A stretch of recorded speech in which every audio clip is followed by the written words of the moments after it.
So before we move on sa mong kanta, is that I was just like i-introduce. So this song is own composition ni Mark. And ingon sa kanina all about na song is it's about na maghuwat sa right time. Ingon sa Isaiah 60 ako kakuan lang.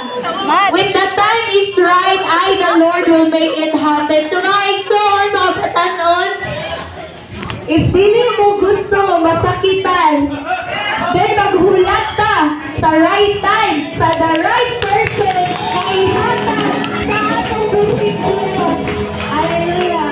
Kaya mong song mga igsoon, it's about kanang maghulat ka sa sakto nga panahon, na ihatag sa Ginoo ang atong dawan. Ang person na para yun sa ato, so walay angay dalian sa gugma. Paminaw siya, Mark.